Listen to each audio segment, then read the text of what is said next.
کسی بڑی کالونی میں تو ان کا محل ہونا چاہیے، عمران نے کہا۔ صاحب، یہ آپ کی اور میری دنیا کے لوگ نہیں ہوتے اور نہ ہی ہمارے انداز میں سوچتے ہیں، اس لیے آپ کو ان کا مذاق اڑانے کی کوئی ضرورت نہیں ہے۔ آپ نے دیکھا کہ رفوگر بابا عاجز میں کس قدر روحانی طاقت تھی، لیکن پھر بھی وہ شدید گرمی میں بیٹھا رفوگری کر رہا تھا۔ یہ دنیا ہی علیحدہ ہوتی ہے، سلیمان نے انتہائی سخت لہجے میں کہا تو عمران نے بے اختیار ایک طویل سانس لیا۔ واقعی سلیمان کی بات سچ تھی۔ پھر ایک تنگ سی گلی میں واقع ایک دکان، جس پر ایک پرانا سا اور خستہ حال سا بورڈ لگا ہوا تھا، یہ حکیم محمد بخش کا بورڈ تھا، اور یہ دکان کے اندر ایک بوڑھا آدمی چٹائی پر بیٹھا ہوا تھا۔ اس کے سامنے مختلف رنگوں اور سائزوں کی شیشیاں رکھی ہوئی تھیں۔ 2 عورتیں اور 4 مرد اس کے سامنے چٹائی پر بیٹھے ہوئے تھے۔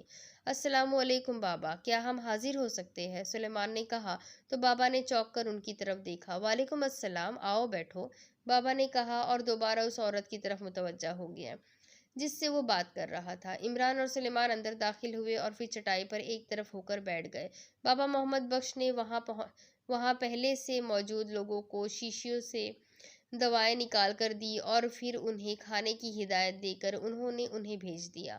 ان لوگوں نے انہیں چند روپے دیے تھے جو انہوں نے ساتھ پڑی ہوئی پرانی سی صندوقچی میں ڈال دی۔ ہاں جناب، فرمائیے، میں آپ کی کیا خدمت کر سکتا ہوں؟ بوڑھے بابا محمد بخش نے عمران اور سلیمان کی طرف متوجہ ہوتے ہوئے کہا۔ میرا نام سلیمان ہے اور یہ میرے صاحب ہے، ان کا نام علی عمران ہے۔ ان کے والد سینٹرل انٹیلیجنسی کے ڈائریکٹر جنرل ہیں۔ انہیں جنات کے بارے میں آپ سے بات کرنی ہے۔ مجھے افضل مارکیٹ کے دکاندار عالم خان نے آپ کے متعلق بتایا تھا، اس لیے میں انہیں لے کر آپ کی خدمت میں حاضر ہوا ہوں، سلیمان نے باقاعدہ تعارف کراتے ہوئے کہا۔ جنات کے بارے میں؟ لیکن کیا؟ بابا نے چونک کر عمران کی طرف غور سے دیکھتے ہوئے کہا۔ کیا آپ واقعی جنات کے عالم ہیں؟ عمران نے بات کا آغاز کرتے ہوئے کہا۔ میں تو ایک گنہگار آدمی ہوں جناب، عامل تو بہت بڑے لوگ ہوتے ہیں۔ بہرحال آپ فرمائیے، آپ کیا چاہتے ہیں؟ بابا محمد بخش نے کہا۔ کیا جنات آپ کے قبضے میں ہیں؟ عمران نے دوسرا سوال کیا۔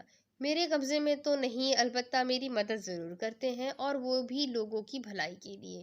لیکن آپ چاہتے کیا ہے؟ آپ اپنی بات کریں۔ اس بار بابا محمد بخش کے لہجے میں ہلکی سی ناگواری کا عنصر موجود تھا۔ آپ سید چراغ شاہ صاحب کو جانتے ہیں جو گاؤں میں رہتے ہیں؟ عمران نے کہا تو بابا محمد بخش بے اختیار اچھل پڑے۔ ہاں، وہ تو میرے پیر و مرشد ہے، وہ تو بہت بڑے بزرگ ہیں، آپ انہیں کیسے جانتے ہیں؟ بابا محمد بخش نے کہا۔ میری والدہ ان کے پاس دعا کے لیے جایا کرتی ہے، ایک بار میں بھی ان کی خدمت میں حاضر ہوا تھا۔ آج کل وہ عمرے کے لیے گئے ہوئے ہیں، اس لیے ان سے ملاقات نہیں ہو سکی، اس لیے ہمیں آپ کے پاس آنا پڑا، عمران نے کہا۔ میں تو ان کے مقابل کوئی حیثیت نہیں رکھتا، لیکن بات کیا ہے؟ آپ کا مسئلہ کیا ہے؟ بابا محمد بخش نے کہا تو عمران نے انہیں اختاش کی آمد، اس کی باتیں، اپنے انکار، پھر اغوا ہو کر افریقہ میں شیطانی معبود میں قید ہونا، اور پھر وہاں سے نکلنا، پھر کلائیڈ کا آنا، اس کا مصر کے کسی موق کے بارے میں بتانا، یہ ساری باتیں عمران نے مختصر طور پر بتا دی۔ بابا محمد بخش خاموش بیٹھے رہے۔ ٹھیک ہے، میں معلوم کرتا ہوں، بابا محمد بخش نے کہا، اور اس کے ساتھ ہی انہوں نے آنکھیں بند کی، اور چند لمحوں بعد ان کا جسم اس طرح تڑنے مڑنے لگا جیسے کوئی ان کے جسم کو دونوں ہاتھوں سے پکڑ کر بری طرح مروڑ تروڑ رہا ہے۔ ان کا چہرہ سرخ پڑتا جا رہا تھا، پھر آہستہ آہستہ ان کا جسم نارمل ہو گیا اور انہوں نے آنکھیں کھول دی اور لمبے لمبے سانس لینے شروع کر دیے۔ میں معذرت خواہ ہوں کہ آپ کو تکلیف اٹھانی پڑی، عمران نے ان کی حالت کے پیش نظر معذرت بھرے لہجے میں کہا۔ کوئی بات نہیں، اب تو میں اس کا عادی ہو گیا ہوں، بہرحال میں نے مطلوبہ معلومات حاصل کر لی ہے۔ موق شیطان کا ایک بہت بڑا چیلا ہے، جس طرح کسی بادشاہ کا درباری ہوتا ہے، اسی طرح وہ شیطان کا درباری تھا۔ اختاش نے آپ سے ملاقات کی تو شیطان کو اس بات کی فکر ہو گئی کہ اگر آپ نے اختاش کی مدد کی تو آپ شیطان کے چیلے کنٹیلا کو فنا کر سکتے ہیں، چنانچہ اس نے موق کو حکم دیا کہ اس سے پہلے کہ آپ اختاش کی مدد کریں، وہ آپ کو ہلاک کر دیں۔ چونکہ وہ آپ کو براہ راست حملہ نہ کر سکتے تھے اور نہ ہی آپ پر قبضہ کر سکتے تھے، کیونکہ آپ پر ان کا براہ راست قابو پانا ناممکن تھا، چنانچہ موگ نے افریقہ کی ایک شیطانی جادوگرنی وٹولی کی خدمات حاصل کی۔ یہاں سے انہوں نے ساری تفصیلات خود ہی بتانی شروع کر دی۔ انہیں سب کچھ پتہ چل گیا تھا، اور انہوں نے یہ بھی بتایا کہ آپ لوگوں کے اس معبود سے باہر نکلنے کے بعد موگ نے اپنے نائب یابس کو بھی ہلاک کر دیا، اور چنانچہ وہ خود بھی دوسرے آدمی کو اس نے آپ کو ہلاک کرنے کے لیے بھیجا، جو اکرمیہ کا پیشہ ور قاتل تھا، اور اسے بھیجنے کے بعد وہ خود ویرانوں کا جن تھا تو وہ ویرانے میں چلا گیا۔ چنانچہ وہاں پر موجود 2 لوگوں نے جو ہے اسے پکڑ کر جنات کا خاتمہ کر دیا۔ جو انسانوں کو گمراہ کرتے ہیں، ایسے لوگوں کو پکڑ کر لوگ فنا کر دیتے ہیں، جو اللہ کی راہ میں کام کرتے ہیں۔ جگہ جگہ ان لوگوں کی ڈیوٹی ہوتی ہے۔ تفصیل بتاتے ہوئے بابا محمد بخش نے ساری باتیں خود ہی عمران کے سامنے رکھ دیں۔ کیا ان مجذوبوں کے پاس کوئی خاص طاقتیں ہیں جن سے وہ ایسا کرتے ہیں؟ اور ہاں، آپ نے فنا کا لفظ بار بار استعمال کیا ہے، اس کا کیا مطلب ہے؟ عمران نے سوال کیا۔ آپ کے پہلے سوال کا جواب تو ہاں میں ہے۔ اس دنیا میں ایسے لوگ ہر جگہ موجود ہیں جنہیں ایسی ڈیوٹی ملی ہوتی ہے، اور وہ اپنا کام کرتے رہتے ہیں۔ اور دوسرے سوال کا جواب یہ ہے کہ انسان جب مرتے ہیں تو انہیں ہلاک ہونا کہا جاتا ہے، جبکہ جنات جب آگ میں جل کر راکھ ہوتے ہیں تو انہیں فنا ہونا کہا جاتا ہے۔ بابا محمد بخش نے کہا، تو اب مجھے کیا کرنا چاہیے؟ موگ کے فنا ہونے کے بعد بہرحال شیطان کسی اور جن کو میرے پیچھے لگا دے گا۔ عمران نے کہا، ہاں ایسا ہو سکتا ہے، لیکن آپ کو سید چراغ شاہ صاحب کا پیغام رد نہیں کرنا چاہیے تھا۔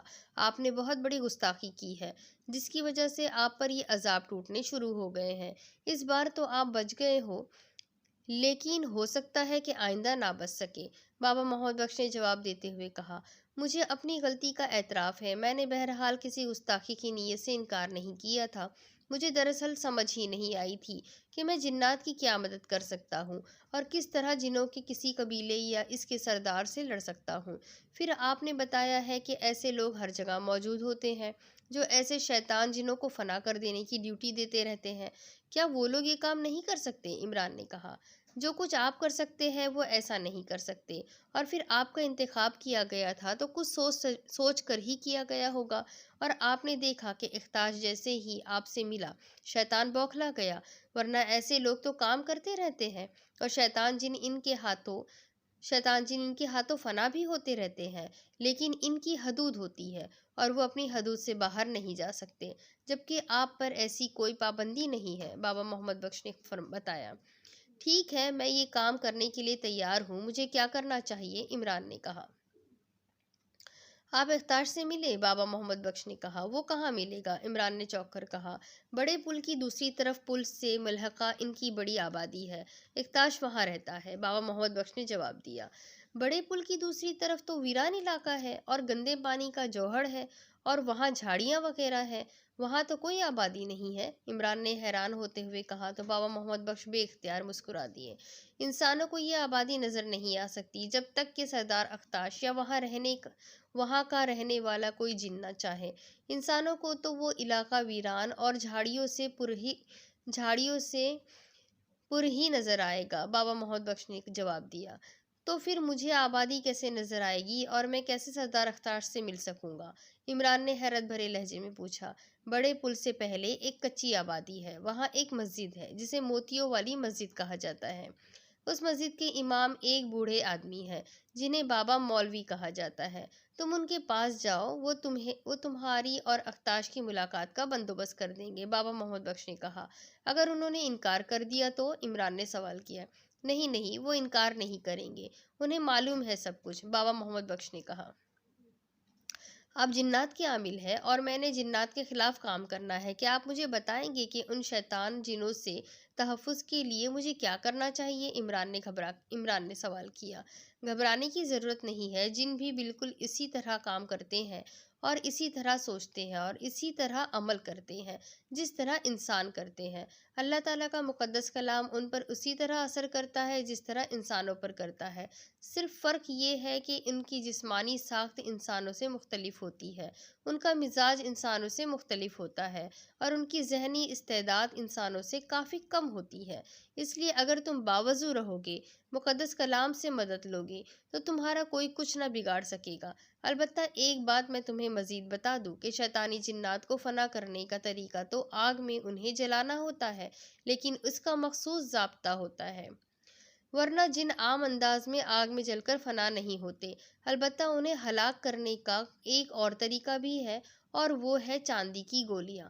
اگر تم خصوصی طور پر پستول، ریوالور یا مشین گن میں جو بھی اسلحہ استعمال کرو، ان کی گولیوں پر خالص چاندی کا کور چڑھوا لو، تو پھر یہ گولی بھی انہیں بالکل اسی طرح فنا کر دے گی جس طرح عام گولی انسان کو ہلاک کر دیتی ہے۔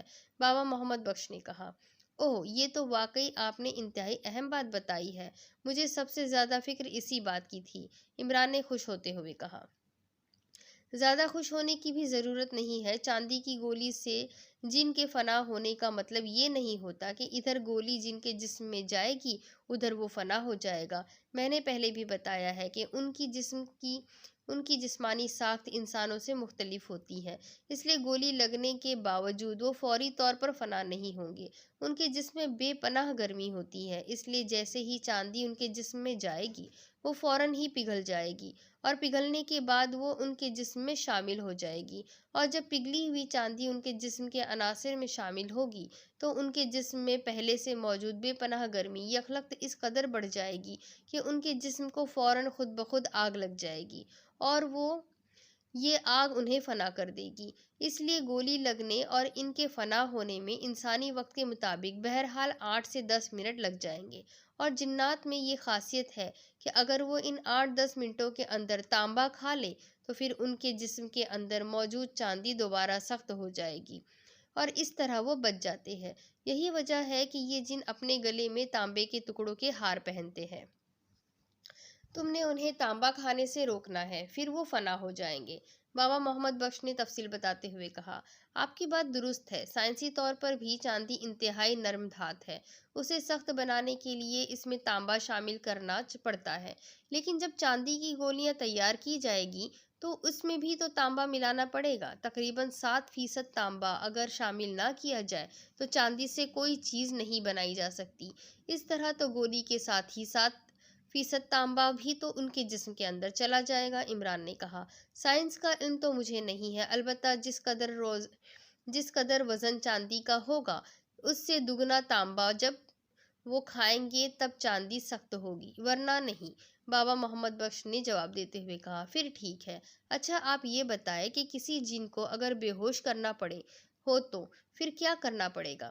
عمران نے کہا تو بابا محمد بخش بے اختیار ہنس پڑا۔ تم نے اچھا سوال کیا ہے۔ جنات کے جسم میں قدرتی طور پر بے پناہ گرمی ہوتی ہے، اس لیے ان کی بے ہوشی کے لیے ضروری ہے کہ اس گرمی کو بے حد کم کر دیا جائے، اور اس کا طریقہ یہ ہے کہ انہیں خس کا عطر سنگھا دیا جائے۔ اس سے ان کے جسم کے اندر گرمی یکلخت کم ہو جاتی ہے اور وہ بے ہوش ہو جاتے ہیں۔ پھر انسانی وقت کے مطابق کم از کم 2 گھنٹے انہیں خود بخود ہوش میں آنے میں لگتے ہیں، لیکن اگر انہیں فوری ہوش میں لانا ہو تو انہیں اگر کا عطر سنگھانا چاہیے، وہ فوراً ہوش میں آ جائیں گے۔ بابا محمد بخش نے مسکراتے ہوئے کہا تو عمران حیران رہ گیا۔ لیکن شیطان اور اس کے ذریات کو تو خوشبو سنگھائی جائے تو ان پر انسان سے مختلف اثر ہوتا ہے، عمران نے کہا۔ میں نے جنات کی بات کی ہے، گندگی اور غلاظت سے پیدا ہونے والی شیطانی ذریات کی بات نہیں کی۔ جنات بھی انسانوں کی طرح اللہ تعالیٰ کی مخلوق ہے، پر ان پر بھی خوشبو اور بدبو کا اثر انسانوں کی طرح ہی ہوتا ہے، بابا محمد بخش نے جواب دیتے ہوئے کہا۔ لیکن یہ بات میری سمجھ میں نہیں آئی کہ خس کا عطر سنگھایا جائے تو وہ بے ہوش ہو جائیں گے، اور اگر کا عطر سنگھایا جائے تو وہ ہوش میں آ جائیں گے۔ یہ کس طرح ہوگا؟ معاف کیجیے، میری سمجھ میں تو یہ بات نہیں آئی۔ اور پھر یہ خس اور اگر دراصل ہے کیا چیز؟ اگر بتی تو میں نے سنی ہے، جس کے جلانے سے عجیب سی خوشبو پیدا ہوتی ہے، اور مذہبی محفلوں میں اگر بتی جلائی جاتی ہے، لیکن یہ اگر کیا ہوتی ہے؟ اور خس میرے خیال سے تنکے کو کہتے ہیں، کیونکہ ایک محاورہ ہے، خس و خاشاک، اس کا مطلب جھاڑ جھنکار ہوتا ہے۔ اسی طرح خس کم جہاں پاک بھی بولا جاتا ہے۔ کیا گھاس کے تنکے سے بھی عطر نکلتا ہے؟ عمران نے حیرت بھرے لہجے میں پوچھا۔ میں نے حکمت پڑھی ہوئی ہے، اس لیے میں تمہارے ان سوالوں کا جواب دے سکتا ہوں۔ کسی فارسی زبان کا لفظ ہے، اس کا مطلب گھاس ہی ہوتی ہے، تنکے کو بھی کہتے ہیں، لیکن یہ ایک خوشبودار گھاس کو بھی کہتے ہیں۔ خوشبودار گھاس پانی کے کنارے پر ہوتی ہے، اس کی جڑ سے عطر نکالا جاتا ہے، اور اس خس کو شدید گرمی کو کم کرنے کے لیے بھی گھروں میں استعمال کیا جاتا ہے، کیونکہ اس کا مزاج انتہائی سرد ہوتا ہے۔ اس لیے جب گرم ہوا اس سے ٹکرا کر کمرے میں آتی ہے تو وہ کمرے میں موجود گرم ہوا کو بھی یکلخت ٹھنڈا کر دیتی ہے۔ اس لیے عطر خس کا مزاج سرد تر ہوتا ہے، اور اس کی خوشبو جب جن کو سنگھائی جاتی ہے تو اس کے جسم کی گرمی یکلخت ٹھنڈی پڑ جاتی ہے اور وہ بے ہوش ہو جاتا ہے۔ جبکہ اگر بھی ایک خوشبودار لکڑی ہوتی ہے جسے طب کی زبان میں عود ہندی کہا جاتا ہے، اس کا مزاج گرم خشک ہوتا ہے، اس لیے اگر کا عطر سنگھایا جائے تو جنات کے جسم کی گرمی یکلخت بڑھ جاتی ہے۔ بابا محمد بخش نے تفصیل سے جواب دیتے ہوئے کہا، بہت خوب، آپ واقعی عالم فاضل آدمی ہیں۔ آپ نے واقعی علمی حوالے سے مجھے مطمئن کر دیا ہے، بہت شکریہ۔ اب ہمیں اجازت دیں، عمران نے اٹھتے ہوئے کہا تو بابا محمد بخش بھی اٹھ کھڑا ہوا۔ اوہ اوہ، آپ تشریف رکھیں، آپ کیوں تکلیف کرتے ہیں؟ عمران نے کہا، نہیں، چونکہ میرے پیر و مرشد سے چراغ شاہ صاحب کا تم سے تعلق ہے، اس لیے اب تمہارا احترام مجھ پر فرض ہو گیا ہے۔ مجھے پہلے اس بات کا علم نہ تھا، بابا محمد بخش نے کہا تو عمران نے ان کا شکریہ ادا کیا اور پھر کوٹ کے اندرونی جیب سے بڑی مالیت کی نوٹوں کی ایک گڈی نکال کر اس نے نیچے رکھی اور سلام کر کے باہر جانے لگا۔ ایک منٹ رک جاؤ، یہ نوٹ لے جاؤ، مجھے ان کی ضرورت نہیں ہے۔ اللہ تعالیٰ کا لاکھ لاکھ شکر ہے کہ حکمت سے وہ میری ضروریات پوری کر دیتا ہے۔ اگر مجھے دولت کی ضرورت ہوتی تو یہ دولت تو میں ویسے ہی ایک حکم دے کر بھی حاصل کر سکتا ہوں، یہ کسی مستحق کو دے دینا۔ بابا محمد بخش نے نوٹوں کی گڈی اٹھا کر عمران کے ہاتھ میں پکڑاتے ہوئے کہا۔ پھر عمران نے کافی منتیں کی لیکن بابا محمد بخش نے رقم لینے سے انکار کر دیا، تو عمران نے مجبوراً رقم جیب میں رکھی اور بابا کو سلام کر کے وہ ان کی دکان سے باہر آ گئے۔ حیرت ہے، جب بھی مجھے ایسی دنیا کے لوگوں سے واسطہ پڑتا ہے تو مجھے انتہائی حیرت ہوتی ہے۔ یہ لوگ کس طرح بے لوث اور دولت سے بے پرواہ ہوتے ہیں، نہ انہیں کوٹھی کی خواہش، نہ عہدے کا لالچ اور نہ بڑی بڑی قیمتی گاڑیوں کی خواہش۔ عجیب لوگ ہیں یہ، عمران نے کہا۔ صاحب، ان کے دل بھرے رہتے ہیں، دولت کی ہوس اس میں ہوتی ہے۔ جس کا دل خالی ہوتا ہے، جو بھی اندر سے خالی ہوتا ہے، اس کا قدم جب زمین پر پڑتا ہے تو اچھلنے لگتے ہیں۔ سلیمان نے کہا، مجھے تو تم بھی اسی قبیل کے آدمی لگتے ہو۔ عمران نے مسکراتے ہوئے کہا۔ وہ دونوں تنگ گلیوں سے گزرتے ہوئے اس طرف کو بڑھے چلے جا رہے تھے جہاں ان کی کار موجود تھی۔ میں تو دنیا دار آدمی ہوں صاحب، میں تو ایسے لوگوں کے پیروں کی خاک بھی نہیں بن سکتا۔ سلیمان نے بڑے عجز و انکساری سے بھرے لہجے میں کہا، کاش تم مان جاتے تو میرا بہت بڑا بوجھ ہلکا ہو جاتا۔ عمران نے کہا تو سلیمان بے اختیار ہنس پڑا۔ وہ سمجھ گیا تھا کہ عمران تنخواہوں کے بل کی بات کر رہا ہے۔ میں تو یہ سوچ رہا ہوں کہ آپ بھی فلیٹ میں رہتے ہیں اور میں بھی، اس کے باوجود آپ کی جیب سے بڑی مالیت کی نوٹوں کی پوری گڈی نکل آئی، سلیمان نے بڑے معصوم سے لہجے میں کہا، اور عمران نے اس کے اس خوبصورت جواب پر بے اختیار ہنس پڑا۔ اب تم اس جنات کی آبادی میں میرے ساتھ چلو گے تاکہ میں سردار اختاش کو کہہ کر تمہارا وہیں کوئی بندوبست کرا دوں۔ عمران نے کار میں بیٹھتے ہوئے مسکرا کر کہا۔ کیسا بندوبست؟ عمران چونک پڑا۔ سلیمان نے چونک کر کہا، بند کا مطلب بھی بند کرنا ہوتا ہے اور بست کا مطلب بھی بند کرنا ہوتا ہے۔ اس کا مطلب ہے کہ تمہارے اختیارات بند، اور ظاہر ہے ایک ہی شخصیت ایسی ہوتی ہے جس کے سامنے مردوں کے سارے اختیارات بند ہو جاتے ہیں، اور پھر جب اس شخصیت کا تعلق قوم جنات سے ہو تب تو رہی سہی کسر بھی ظاہر ہے نکل جائے گی۔ عمران نے کہا، صاحب یہ باتیں مذاق نہیں ہے، اور یہ جنات بھی آپ کی طرح اعلیٰ ذہن کے نہیں ہوتے کہ مذاق کو سمجھ سکیں، اس لیے آپ اس معاملے میں مذاق نہ کیا کریں اور مجھے آپ فلیٹ پر چھوڑ دیں۔ میں اس آبادی میں نہیں جانا چاہتا، مجھے تو اس تصور سے ہی خوف آتا ہے کہ جنات جب اصل روپ میں آئیں گے تو کیا ہوگا، میرا تو دل ہی فیل ہو جائے گا۔ سلیمان نے حقیقتاً سہمے ہوئے لہجے میں کہا تو عمران بے اختیار ہنس پڑا۔ تم فکر نہ کرو، میں سردار اختاش سے کہہ کر انہیں خوبصورت روپ دھارنے پر مجبور کر دوں گا، عمران نے لطف لیتے ہوئے کہا۔ پھر بڑی بیگم صاحبہ کے پاس چلے تاکہ میں انہیں بتا سکوں کہ آپ کہاں جا رہے ہیں، سلیمان نے دھمکی دیتے ہوئے کہا۔ یہ کام سید چراغ شاہ صاحب نے میرے ذمے لگایا ہے، اس لیے اماں بھی کو کوئی اعتراض نہیں ہوگا، عمران نے مسکراتے ہوئے کہا۔ آپ کے ذمے لگایا ہے، میرے ذمے تو نہیں لگایا، سلیمان نے فوراً ہی جواب دیا، اور عمران بے اختیار ہنس پڑا۔ میں تو ان لوگوں کے بارے میں سوچ رہا ہوں جنہوں نے اس شیطان جن کو فنا کر دیا۔ کون لوگ ہوں گے وہ؟ چند لمحوں کی خاموشی کے بعد عمران نے کہا، اللہ کے بندے ہی ہوں گے، نہ جانے اس دنیا میں کہاں کہاں کون کون کیا کیا کر رہا ہے۔ سلیمان نے ایک طویل سانس لیتے ہوئے کہا، واہ، تمہارا یہ فکرہ تو نصائب کی گرامر کی کتاب میں ہونا چاہیے۔ عمران نے مسکراتے ہوئے کہا اور سلیمان مسکرا دیا۔ پھر واقعی عمران نے سلیمان کو فلیٹ پر اتار دیا اور خود کار آگے بڑھا لے گیا۔ وہ اب جلد از جلد سردار اختر سے مل لینا چاہتا تھا، کیونکہ بابا محمد بخش سے ملنے کے بعد اسے خود اس معاملے میں انتہائی دلچسپی ہو گئی تھی۔ اب اس کے آگے کی سٹوری میں آپ کو اگلی قسط میں سناتی ہوں کہ آگے کیا ہوگا، سردار اختر سے کیسے وہ ملے گا، کیا وہ جنوں کی آبادی کو دیکھ پائے گا اور کیا وہ ان کی مدد بھی کر پائے گا، کیا وہ سردار کنٹیلا کو ہمیشہ کے لیے فنا کر سکے گا۔